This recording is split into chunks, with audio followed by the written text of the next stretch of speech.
దక్షిణ భారతదేశంలోని ఏకైక జ్ఞాన సరస్వతి ఆలయం అక్షరాభ్యాసాలకు ఆలవైన బాసర క్షేత్రం పునర్నిర్మాణంతో కొత్త శోభను సంతరించుకోబోతోంది.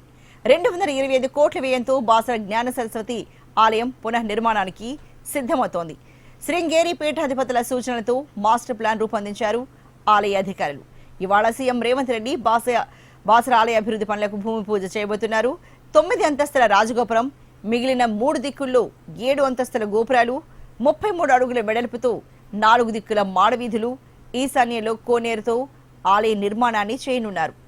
బాసర ఆలయ విస్తీర్ణం 3 రెట్లు పెరగనుంది. అదేవిధంగా ఆలయంలో భక్తుల సౌకర్యాల కోసం భారీ క్యూ కాంప్లెక్సులు, భోజనశాలలు, ప్రసార కేంద్రాలు, పార్కింగ్, హెల్త్ సెంటర్లు అందుబాటులోకి రాబోతున్నాయి. రాబోయే గోదావరి పుష్కరాల నాటికి ఆలయ అభివృద్ధి పనులు పూర్తి చేసే విధంగా ప్రభుత్వం ప్రణాళిక చేపట్టింది.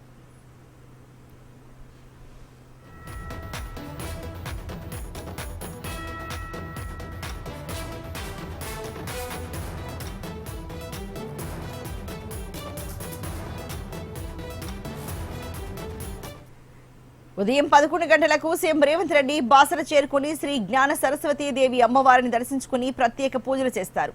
మధ్యాహ్నం 12 గంటలకు బాసర ఆలయ అభివృద్ధి పనులకు సంబంధించి అధికారికంగా భూమి పూజ కార్యక్రమంలో పాల్గొంటారు.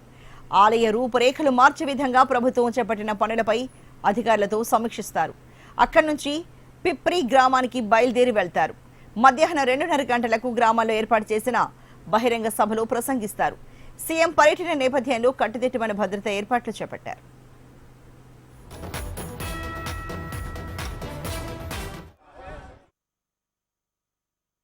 సరస్వతి నమః. శ్రీ జ్ఞాన సరస్వతి దేవస్థానం బాసరకు 225 కోట్లు మంజూరీ చేసింది. దేవాలయ అభివృద్ధి కోసం మంజూరీ చేసిన ముఖ్యమంత్రి గారికి నా కృతజ్ఞతలండి.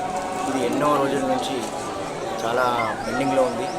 అయినప్పటికీ చాలా కమిషనర్ గారు, మినిస్టర్ గారు కృషితో ఈరోజు ఈ జీవో రావడం జరిగింది.